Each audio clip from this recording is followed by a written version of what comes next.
For tonight's session, it is Breaking Myths number 1, Religion, Yanas and Lineages, the first of a series of talks. Dr. Punya Wong is currently an associate professor in internal medicine at Monash University, Malaysia, based in Johor Bahru. He's an established Dharma speaker who has been regularly sharing Dharma in Malaysia, Singapore, Jakarta, Manila, HCMC and Bangkok for the last 2 decades. He had also been invited to speak at the 3rd, 7th and 8th Global Conference on Buddhism. Due to the recent COVID-19 pandemic, in this era of new norm, Dr. Wong's focus has now shifted to sharing Dharma online via Zoom, Facebook and WhatsApp. So before we start today's session, let me share with you an interesting story on Dr. Punya and his special affinity with Subang Jaya Buddhist Association. Dr. Punya and the late Bhante Mahacara have known each other long before Bhante had gone forth. And all along, the late Bhante Mahacara was very supportive of Dr. Punya's Dharma works for the Buddha Sasana. Late Bhante Mahacara had also shared a close bond with Subang Jaya Buddhist Association and its devotees. He was very keen to invite Dr. Punya to give a Dharma talk in SJBA before his passing.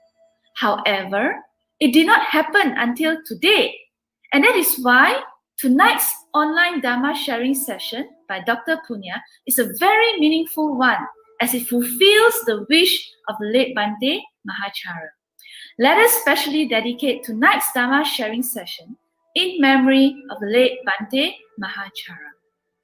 So without further ado, I shall now hand over to Dr. Punya Wong for his Dharma sharing tonight.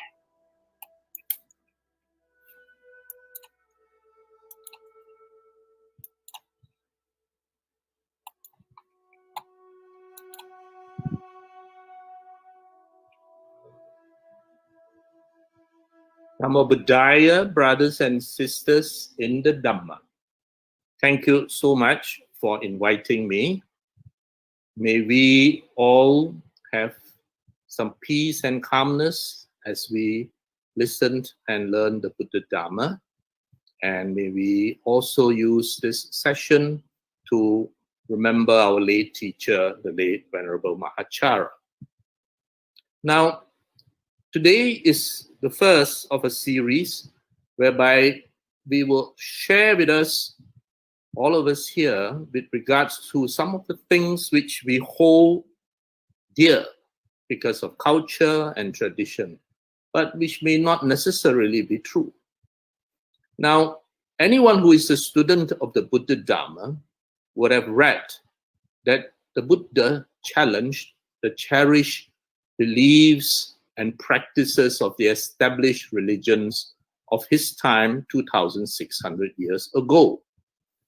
I ask that we just imagine that we are now eyewitnesses 2,600 years ago to events which unfold before us. 2,600 years ago in northeast India, Brahminism was the main religion. And sitting right at the very apex was the Brahmins, who in the caste system were ranked the highest. And they had knowledge of Vedic Sanskrit. They understood what was in the sacred books, and they understood and knew how to perform rites, rituals, and offerings. And in many ways, they became the intermediaries between the lesser mortals and the gods. The prevailing religion at that time, as I said, is Brahminism. Hinduism has not come into being yet. What we see today as Hinduism came later on. Now, Brahminism believed in a supreme creator God, which, as all of you know, the Lord Buddha rejected. These gods need to be offered sacrifices, and these sacrifices could range from very humble ghee fire or grain or flowers or fruits to very elaborate sacrifices of cattle, and the rich and the powerful would offer a lot, while the humble people may just offer some ghee. Now the Buddha again was against this. And you would have read in both the legends of the Buddha and within the Pali Canon how the Buddha argued against these sacrifices and asked people to use common sense and logic instead. Now, these sacrifices were complex things that required very specific manners of handling them. And these could only be done by the hereditary priest. Again, the Buddha rejected that there is a class of people who are able to do it, while the rest of us could not. Another common practice that the Buddha rejected was ritual bathing. Now, ritual bathing is practiced even today, 2,600 years later. Widely believed that if one bathes in a sacred river, one's misdemeanors and sins will be washed away.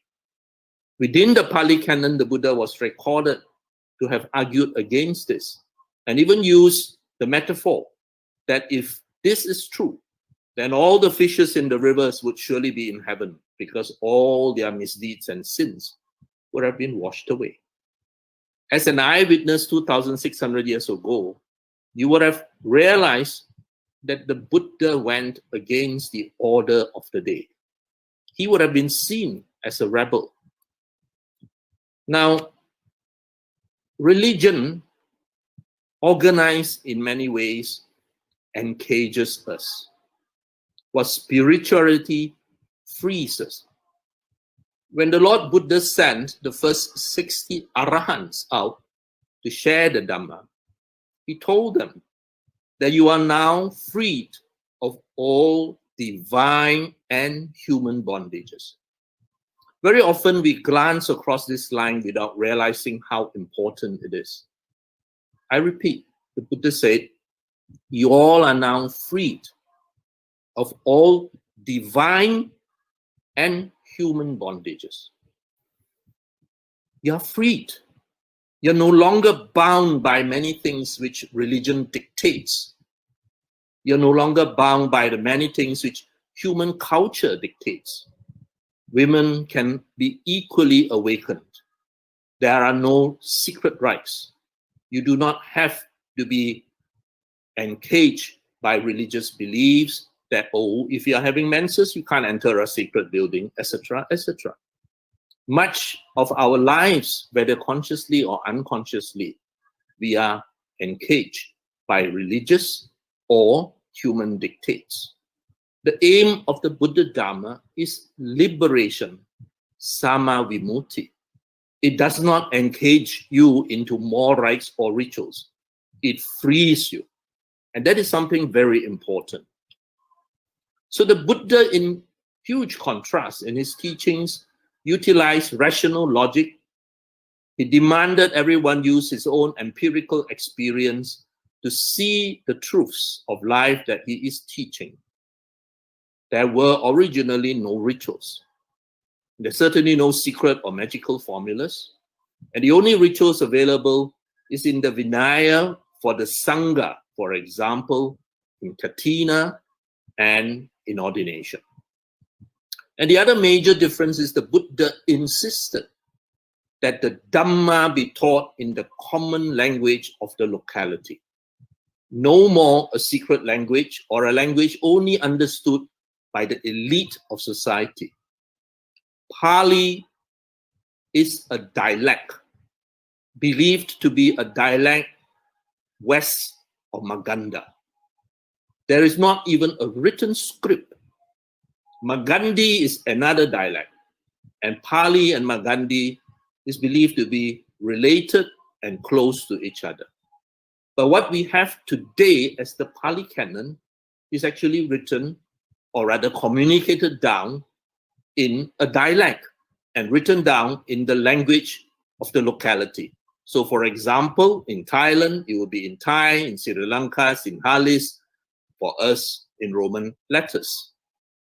And the only miracle that the Buddha endorsed is that of education, transforming a mundane mind into a noble one.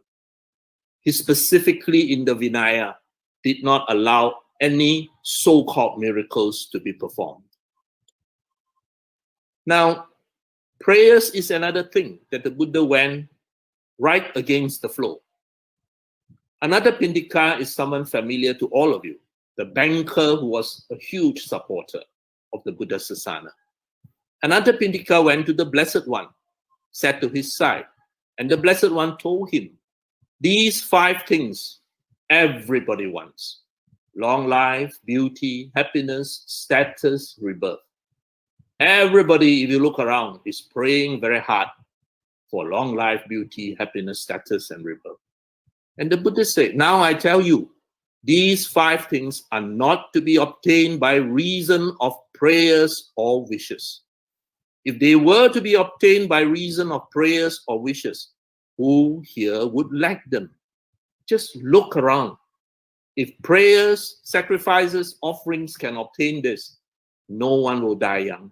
Everybody will be beautiful. Everybody will be so happy, rich and powerful. Everybody will be reborn in heaven. But if you look around, that is manifestedly not so. And the Buddha said, it is not fitting for the disciple of the noble ones who desire long life to pray for it or to delight in doing so. Instead, the disciple of the noble ones who desires long life should follow the path of practice leading to long life. So if you want any of these, you jolly well work for it. Prayer is not going to work. Now, this would have gone 180-degree head crashing into the established beliefs of 2,600 years ago and today. Now, this is very bad advertisement, but it is the truth. And the Buddha did not come to patronize us with nice things that we want to hear. He told us the truth. So, first and foremost, let's break a few myths. The teachings of the Buddha is non-theistic. That means it is not a belief or a faith in a creator being or an all-powerful or omniscient being. So it differs very much from the theistic religions of the day and today as well. But the Buddha did mention about devas, about beings which are higher than us. So it is also not atheistic. Atheistic means you completely say no, no such thing. So it is really non-theistic. While there are gods and beings and devas, whatever language we may use to describe them, they are not omniscient, nor are they omnipotent. And I think the Venerable Thich Nhat Hanh put it very well, that very often we have this myth that Buddhism is a religion and that people worship the Buddha. Well, it is not a religion. It only became a religion when the British ruled Ceylon and demanded that these pagans must have a religion and created the word Buddhism. We certainly do not worship the Buddha. We pay respect to the Buddha. But we certainly do not worship the Buddha like people petition a god asking for divine favors. The Buddha's teachings is a practice, a way of life. And you can be anything and also at the same time lead this way of life. So it's basically the science of the mind. And the Dhamma is consistent with modern science and psychology. Or rather, modern science and psychology is consistent with the Dhamma. However, generations of students subsequently invented many, many religions in the Buddha's name, many yanas and lineages. And we, human beings, are so attached to such labels that very often we get into trouble. Only my tradition, not even my tradition, but my lineage is true. Only mine is the correct teaching. something we hear so often, ad nauseum. Let me put it to you this way, as I often share. It is irrespective of who says it. But if somebody says the earth is round, that is a fact, and it is truth. And I do not care whether he's Theravada, Mahayana, or Hahayana, or whatever Yana. If it is the truth, it is the truth. The truth does not belong to anyone. So Buddhism, the organized religion today, may not even be recognizable to the Buddha. And many people do not even realize that the Buddha is not even a Buddhist. He taught teachings to make people better human beings. Certainly, if you understood what I was trying to share at the beginning, he was not there to start another new religion. He insisted that all his students must verify the Dhamma for themselves before accepting it, to experience it first. Ehipasiko is often translated as come and see, but actually ehipasiko is more correctly translated as come and experience it for yourself. See whether these teachings are true. So if any one of us among the audience here is a seeker after truth, you must first develop a doubting mind and ask questions. As far as possible in all things, ask why. So if somebody tells you something, ask why. And that is really a very, very good approach to any form of spiritual practice. For one, you will be having less of a chance of being conned. Now, I grew up in the 1970s, and the Archbishop Desmond Tutu, many of you I'm sure are familiar with him, was a huge figure at that time. It was a time of South African appetite. The world was very concerned with what was happening. And Archbishop Desmond Tutu was a voice of reason in a dark age. At the turn of the millennium, 2003, if I'm not wrong, he was diagnosed with prostate cancer. And he was interviewed, possibly at that time, his last interview. By the way, he's still alive today. At that interview, the reporter asked him that when you finally die, what would you ask God? And the Archbishop Desmond Tutu replied, "Oh, a great deal," he says earnestly. "Why, God, did you make suffering so central to everything?" And he emphasized, why? To me, as a young man at that time, this struck me very much. Here was a man who has dedicated his entire life to fighting for human rights, to his beliefs, to his religion, and yet he is asking the very same question that the Buddha addressed 2,600 years ago. Why so much suffering? Of course, the Archbishop Desmond Tutu was a very enlightened man in the sense that he was very much a man who respected the truth, irrespective of which religion or creed or dogma it came from. And here you will see on the internet many of his conferences and meetings with His Holiness the Dalai Lama, and the two of them, you can see, are very happy people, very happy with each other's company. Now, the crux of the Buddha's teaching is on the solving of the problem of dukkha. Dukkha, of course, is poorly translated as suffering. Dukkha is a much more complicated word than suffering. Dukkha really means distress, emotional unhappiness, stress, physical pain, emotional pain, psychological pain. And the Buddhas gave us a broad classification of dukkha in various categories: birth, aging, sickness and death, sorrow, lamentation, pain, grief, despair, association with the unloved, separation from who you love, not getting what you want. All this, he said, is stressful. It makes us dissatisfied. And more importantly, he said, as long as you cling to any of your aggregates, you're going to be under stress. This was the fundamental question, the fundamental problem.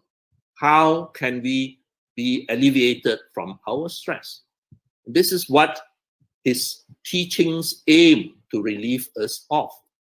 His teachings does not aim to make you rich materially, but rich spiritually. His teachings are not going to make you have all the problems in the world disappear. No, that would be a false promise. His teachings teaches you how to deal with the problems of the world. Well, we are familiar with the word sada, and very often the word sada is translated as faith.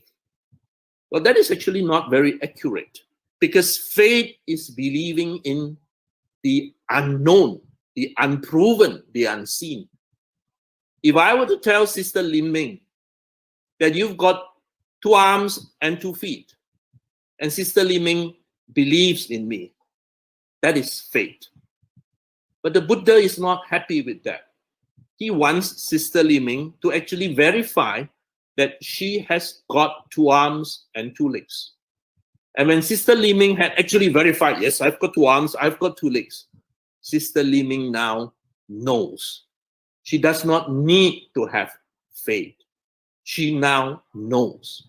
So when we say sada in Buddhist terms, it is actually more accurate that this word is translated as confidence. That we are confident in the Buddha's teaching, but we do not accept on blind faith. The Venerable Sariputta was given a lesson by the Buddha. And the Buddha then asked the Venerable Sariputta, do you believe what I said? And the Venerable Sariputta said, no, Lord, I don't, until I have verified it by myself. Now, if that statement had come from a student of any other teacher, I'm quite sure the teacher would have been not only insulted, but would have excommunicated that student. But the Buddha in this instant praised Sariputta and said that this is the right attitude that every one of us must have. So it is a myth. Buddhism does not have dogma. The Buddha Dharma does not have dogma. You have every right, and you should question anything and everything that is told to you. Then you will be like the Venerable Sariputta. However, every one of us is different in our path. Every one of us is different in our walk. For many people, they require devotional faith. For many people, they are happy with belief. And so while many of us may start with sada as in faith, sada as in belief, then we will slowly, or we should slowly, Subang Jaya Buddhist Association should slowly but surely educate them to go beyond this faith or belief, but into knowing, into being educated. We must always remember that the Buddha Dharma is not a dogma.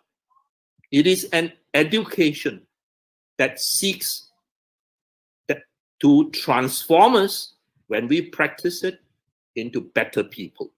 That is the aim. So popular Buddhism, of course, has sada, the element of faith. And for one, I must say, my late mother, for example, was very, very devoted.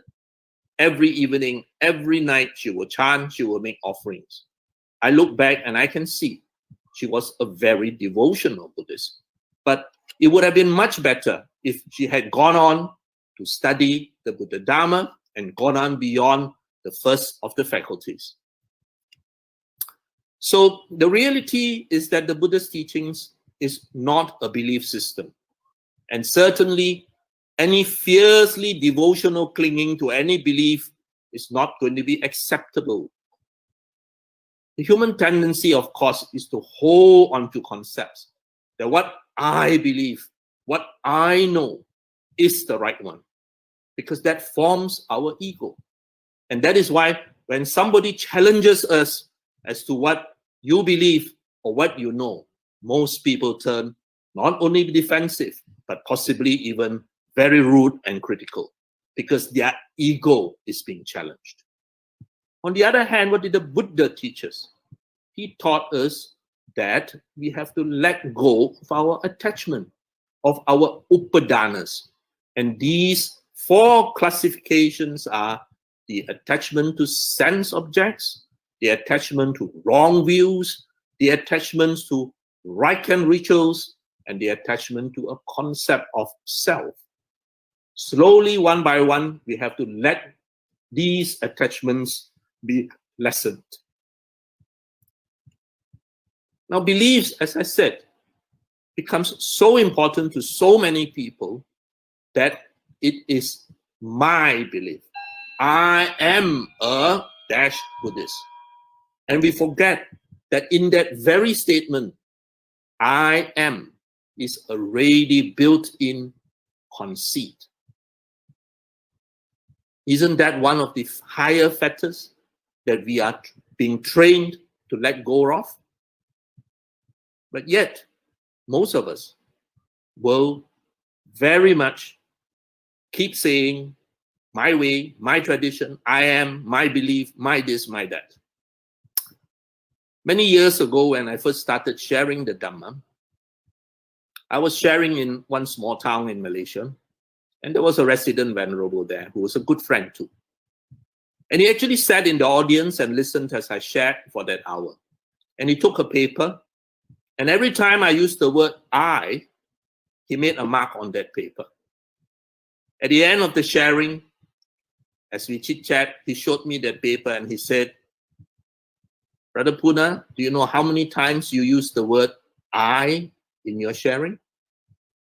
That was a very humbling lesson to me, very useful, because I remember that lesson now very well. So please break this myth. There is no dogma. You can question anything. Ask why. Have a beginner's mind. Always maintain that fresh mind, a beginner's mind. An organized religion will have many answers that cannot be questioned, that cannot be challenged. Certainly, the Buddha Dharma does not fall in this category. Everything that the Buddha taught, we are supposed, we must, we should think about it and question. Discuss, contemplate, reflect are the many adjectives that the Buddha used for us to learn the Dhamma. So are you a free thinker? Remember, I started by sharing that when the Buddha sent the first 60 Arahants out, he told them, you are now free of all divine and human bondages. So if I now tell Sister Li Ming, you are now freed of all human and divine bondages. Sister Li Ming is freed. No rites and rituals. No demands on what she must do, if not burn in hell. No demands on whether she should or should not come when she's having her menses. Come at any time. No demands on whether she must offer joss stick at 9 o'clock. Must only offer 3 joss stick. Why not 4? Why not 5? I used to ask my mother that. So now she is freed. But she must not only be freed. She must be free to think. If not, it will be a life wasted. So we train as we walk this path to see the emptiness of the mental image of our self, our concrete self that we hold so dear to.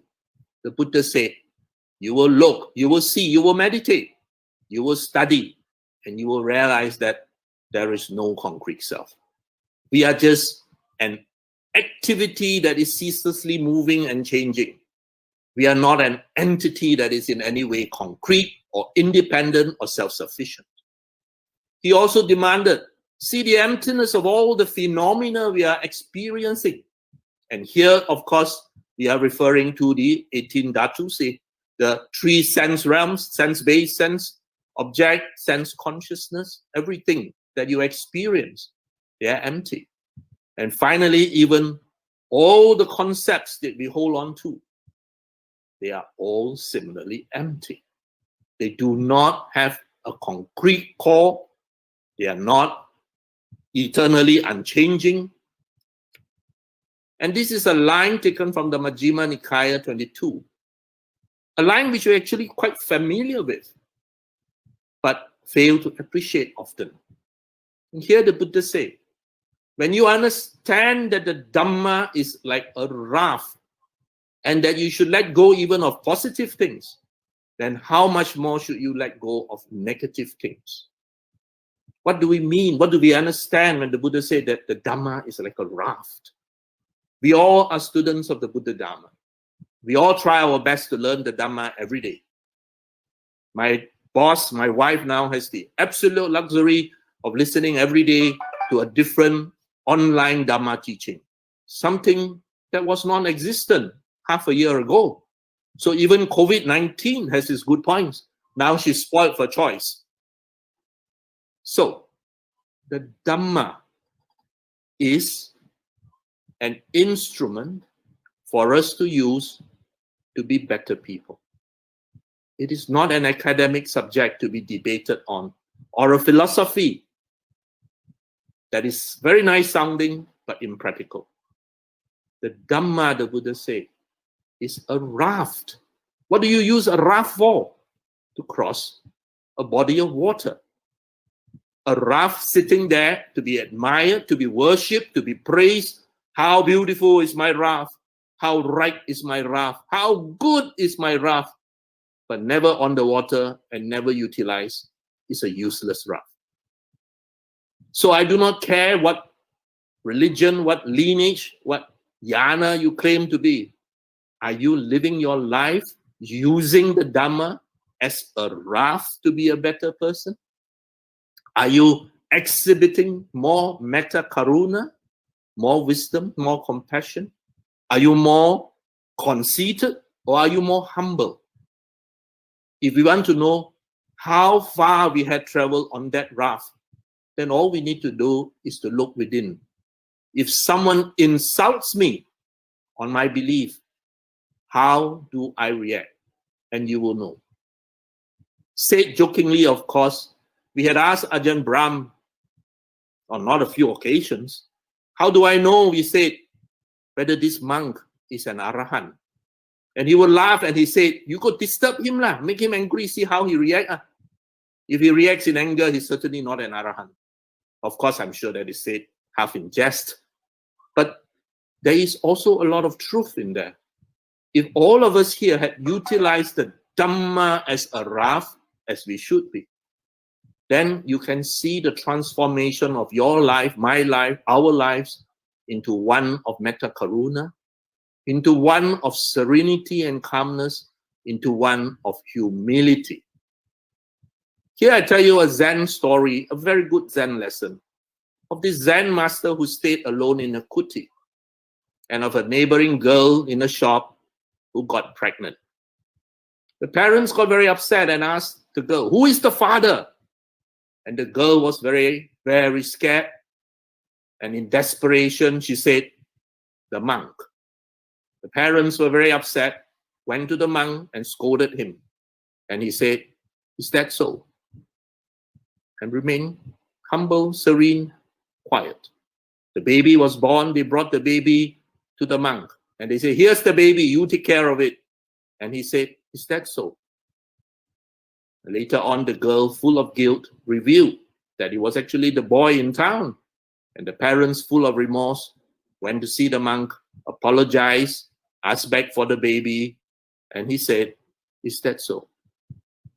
This, of course, is an illustration to show you, to show me, to show all of us that as we learn the Dhamma, you become more and more equanimous. You become more and more mudita. You become more and more metta, karuna, mudita, upekkha. These four Brahma Viharas become your, my, our daily life.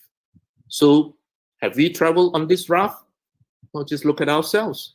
The next time somebody makes Li Ming angry, I will know. So the Buddha is not a person to be worshipped. Certainly, he didn't ask any one of us to worship him. But it is a mind state to be attained. and certainly worthy of our deepest respect. Calvin and Hobbes. Let's say life is this square of the sidewalk. We are born at this crack and we die at that crack. Now we find ourselves somewhere in the middle and in the process of walking. And suddenly we realize our time in here is fleeting. Is our quick experience here pointless? Does anything we say or do in here really matter? Have we done anything important? Have we been happy? Have we made the most of these precious few footsteps? I think this comic strip is very wise, and these words should be reflected by all of us, because we all think we have time.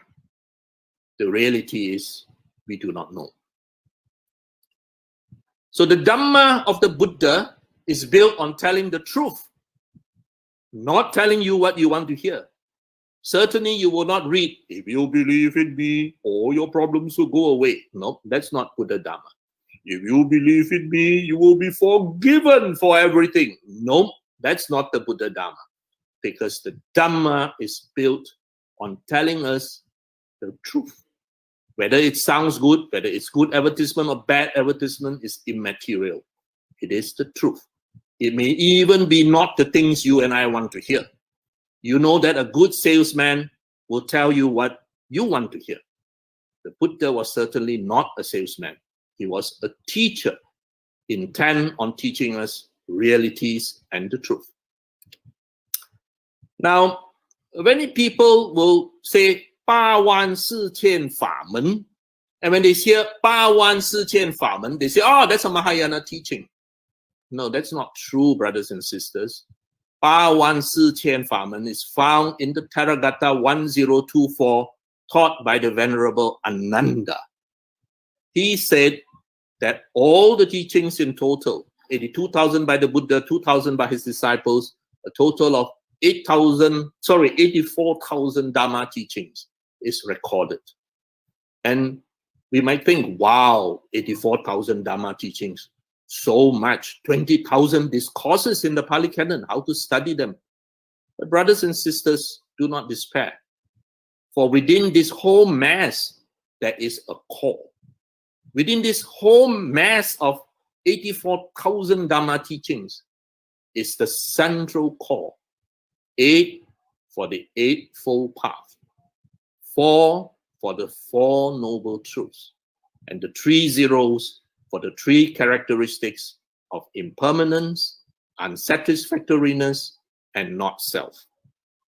I don't say no self, because you have an activity, but you're not an entity.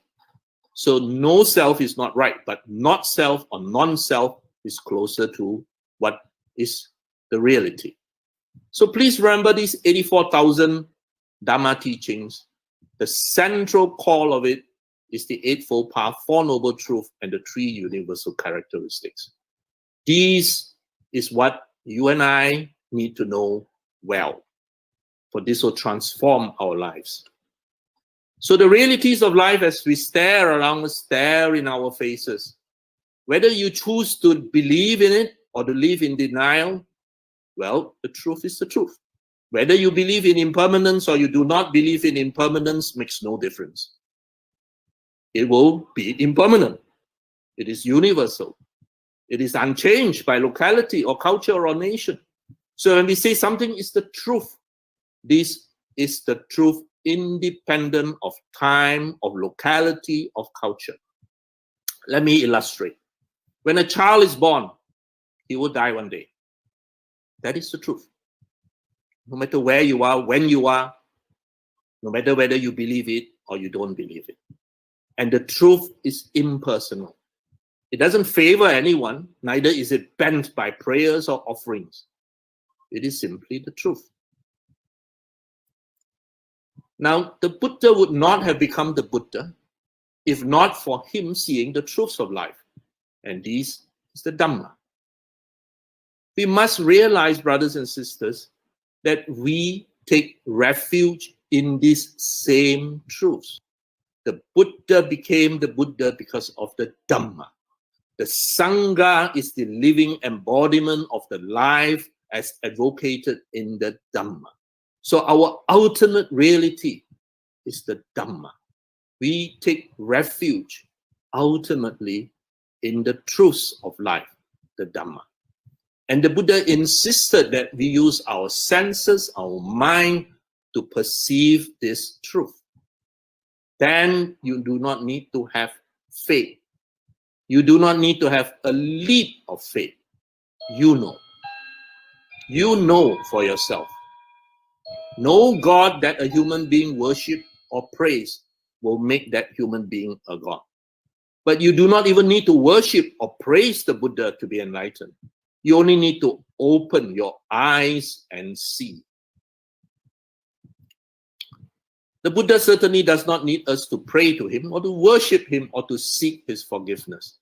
But he certainly wanted us to learn to be better people, to be a noble person. The power to change is with us. That power to change is within our faculties. And you know, every one of us have these 5 faculties. The faculty of faith, of energy or effort, of mindfulness, of concentration, and wisdom. We need to develop these 5 faculties so that they become the 5 powers. This is a wonderful Chan teaching.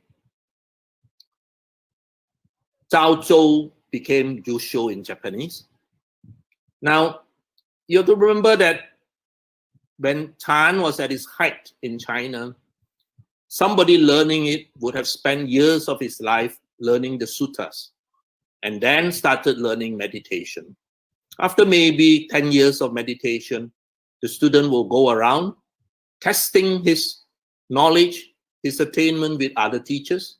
There was no internet for you to Google then.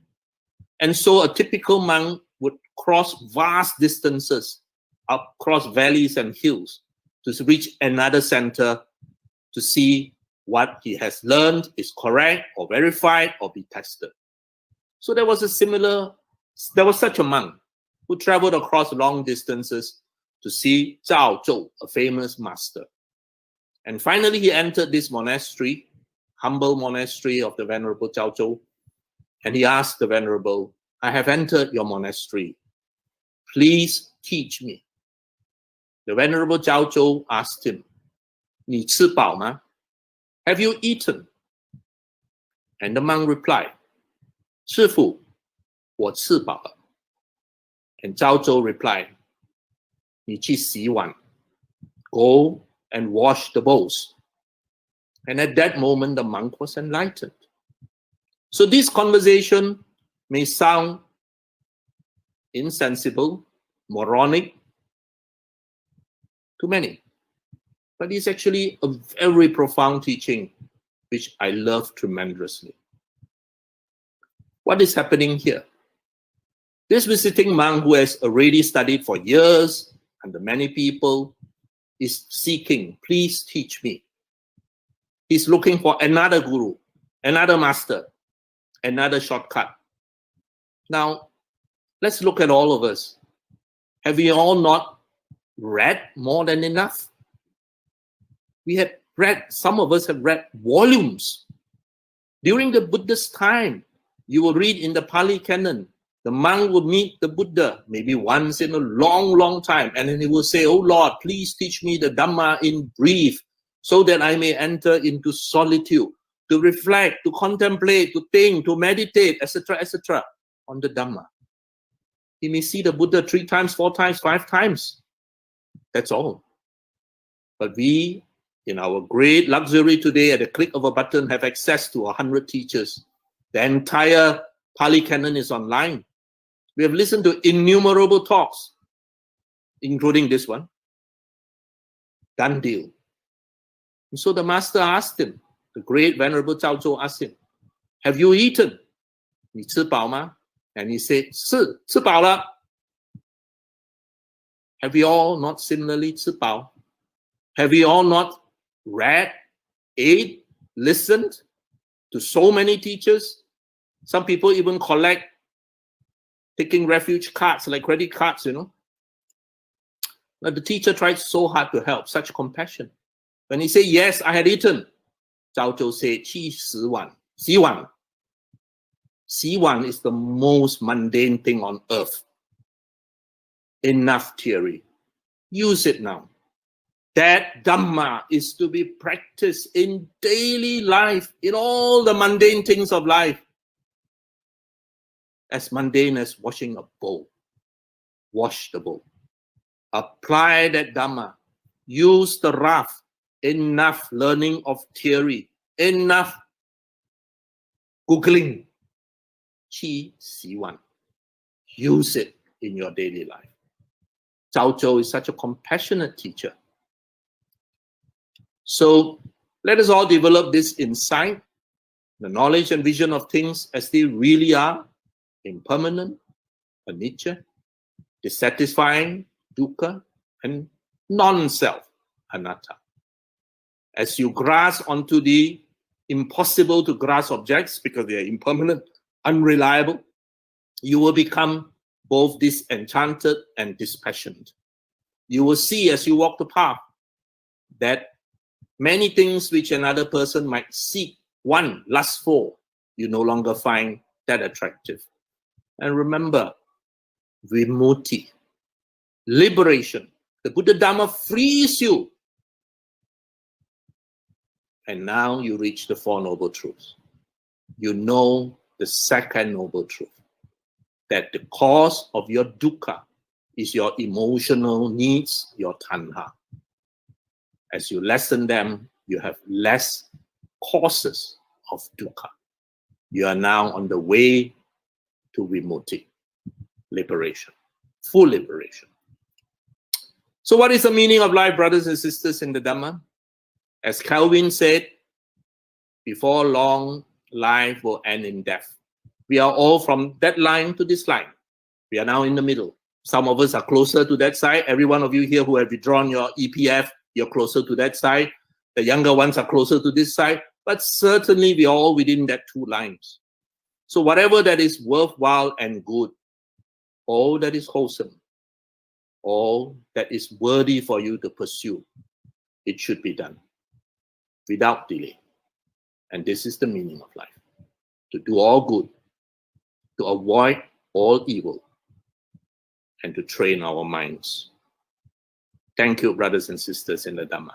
I hope that my sharing had helped you in some ways, and I shall now give back the screen to my host, Sister Liming. Thank you.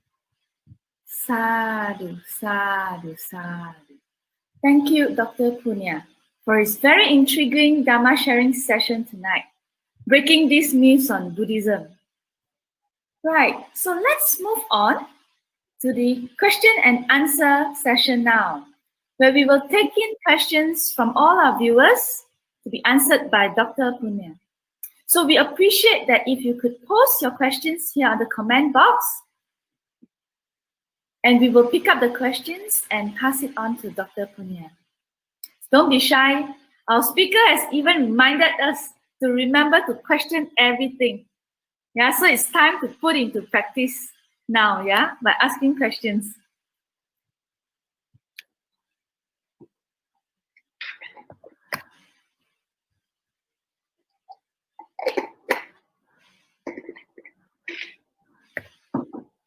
So, right, looks like they are still shy. All right, so Dr. Punya, let me start with one question that is in my mind. Since young, many of us are already very used to associating Buddhism, right, as a religion, and even stating so when we fill up, the column on religion. Yeah, when you fill up personal details form.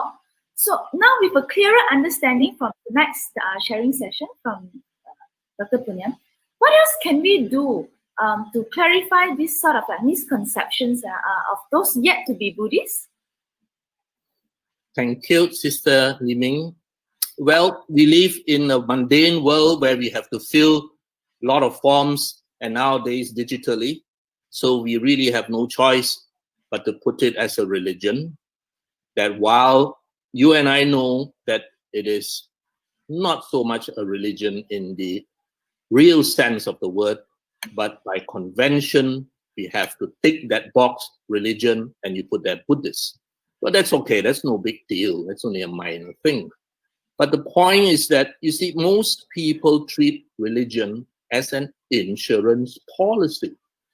I mean, do you realize that for the vast majority of people, they believe in a religion because if they think that they do not have a religion and then they die and then there's some form of repercussion, then sale or so, you know, I myself pay this term insurance, go offer some money or believe in something, then, well, okay, when I die, at least somebody will come and do my funeral, you know, that sort of thing. Now, that's an insurance policy. A lot of people do that. But that is certainly not what Buddha Dharma is like. I mean, you have karmatic Buddhists. These are Buddhists who are basically good people. But they're not interested in learning the Dhamma. They're not interested in attaining awakening. But they're good people. So when Li Ming say, oh, Subang Jaya Buddhist Association is building a new building, you know, can you donate some money? Sure, no problem. Donate. Can you light a candle? Sure, no problem. Light. So this is what we call karmatic Buddhists. They say, okay, if I do this, I will have a good return. So they don't mind doing it. But there is nothing wrong with that. In fact, I would say that the people who are karmatic Buddhists overwhelm those who are not karmatic Buddhists, and many of them are good, decent people. But I think Subang Jaya Buddhist Association should aim to move beyond that. That's why you've got Dhamma classes. That's why you've got online sharing. We want people to learn more about the Dhamma and not just stop and treat the Buddha like a big brother, like a god. You downgrade the Buddha when you make him a god, because gods have emotions. Gods still fight. God say, vengeance is mine. God says, you shall not bow down to any other god. They still have all these things. The Buddha is beyond all defilements. So we have to educate people that, yes, do all the good things that you have been doing, but along the way, learn. As I said, my late mother was very, very devout. But I would have been much happier if she had, let's say, also learned some Dhamma and go beyond being very, very devout. But it certainly still served a purpose, because in being devout, it gave her solace. It gave her comfort. And so for her at that stage of her progress, yes, it was needed. Buddhism as a religion served its purpose to her. But I would certainly have wanted that she have the opportunity now, wherever she is, to learn more, to go beyond. Because certainly the Buddha Dharma is so rich, has so much in there, that if we are just to stop and like joysticks, it is actually a big waste. So our Sunday class, our Saturday class in JB, our Dhamma classes online serve this very important lesson of educating people. That the Buddha Dharma is just more, much, much more than lighting 3 joysticks or offering flowers.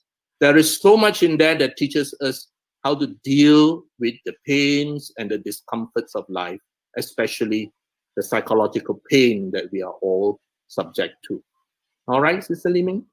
Yeah, thank you. Thank you for the clarification. I think it's very clear. We need to actually find the answers, how to actually solve and also face different phases of life, isn't it? Yeah.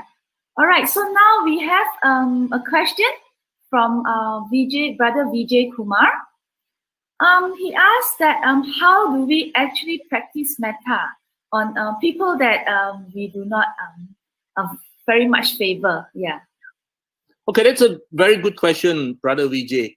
I have a classmate from uni called Vijay Kumar, so I do not know whether this is the same Vijay Kumar. He's an ENT surgeon today. Are you the same Vijay Kumar? I don't know. But Brother Vijay, that's a very common question. How do you practice metta on someone you love? Your family, your children, your wife, your parents? Well, we say, well, that's easy because we have an emotional bond. So it's easy for us to practice metta. How do you practice metta on someone you do not have an emotional bond with? Well, he's your boss or somebody like that, and you say, oh, I better practice metta on him, you know, he's going to make my life difficult. So we still see that, there is something there. But now what we are asking is, how do you practice metta to a drug addict, to an alcoholic who appears in the ward to a wife abuser who appears in the clinic, to all kinds of people who are not very nice. What did the Buddha teach us? Now, first and foremost, you have to understand that to really practice metta, you have to not just say unconditional loving kindness. You have to understand the other aspects that the Buddha taught. That first, everything is interrelated. Second, dependent origination. So, yes, I condemn the act that he's doing, but let's not condemn the person, because we do not know that person, what are the conditions that had made him behave that way. And secondly, yes, it's very, very hard to go say, I love an alcoholic. So I do not expect you to see an alcoholic on the street and go there and give him a hug and say, I love you. I think you will probably be bluffing if you do that. But these metta here would really mean that while you cannot physically love that man, you certainly will not harm him. You will not do anything which will harm that man. Instead, you will do something to help that man. Now, my students, bless them, in the early years before COVID-19, used to have this needle exchange program. I used to be very scared. Pretty girls in their 20s go out into the back lanes of Johor Bahru and exchange needles with drug addicts, because they were so scared the drug addicts are using needles they find anywhere and spreading AIDS to each other. So there's this needle exchange program where they actually give them brand new needles and say, please give me your own needle, tuck it into this box, take a new needle and use, at least don't fall sick, don't hurt your family. Now that is metta. You certainly cannot go and physically hug the man and say, I love you, but you can certainly not only not harm him, but help him. And then after that, fear, because we are so scared, because they go out late at night, I don't know what's going to happen to the poor students. Then they dropped that and they went on to join Kacara in giving food to all these homeless beggars. In Johor Bahru last time, we had a lot of people who work in Singapore. Now, of course, no more. You know, when they come back, they're so poor, they can't even afford a place to sleep, because they can't afford to rent a place. So they sleep all around the CIQ, on the bus stop, in the lane, everywhere. Every night you go there, you see all these people sleeping there. They will shower, they will bath in the toilet of the CIQ, and next morning go back to Singapore to work. So some of them are desperately poor. They send all the money they earn to whoever their family members are. And so my students used to have this food distribution program. They raise money and they go around distributing food to these homeless people. That's metta. That's metta. You certainly don't like these people, but you're not going to harm them. And of course, during COVID-19, I had a lot of students who were stuck in Johor Bahru. You know, when we first started, we had a very strict CMO. All of them couldn't go home and they were all stuck. So I just went around the Dhamma brothers and sisters in JB and I said, look, I've got a lot of students stuck here. Some have money, some don't have money, some have this, some don't have this. Can you all help? And everybody came forward and said, we will send them food. We will even give them money if they have no money. So I used to tell my students that metta is not a chant. Metta is not a mantra. Metta is action. Metta is not a noun. Metta is a verb. So Brother Vijay, while you may not find it in your heart to love the drug addict who lives in the back lane down your street, certainly you can help that drug addict, not by giving him money, but by giving him food. So, of course, the same principle applies to a lot of things. The highest level, of course, is what the Buddha said, even someone who physically harm you, you will not harm him back. And of course, that is something which truly only an awakened mind probably can do. All right. Thank you, sister. Thank you. Thank you. So metta in action. Yeah, that's a very good term. All right. I think that's all for the Q&A session tonight. So thank you very much for all the questions posed, and to Dr. Punya once again.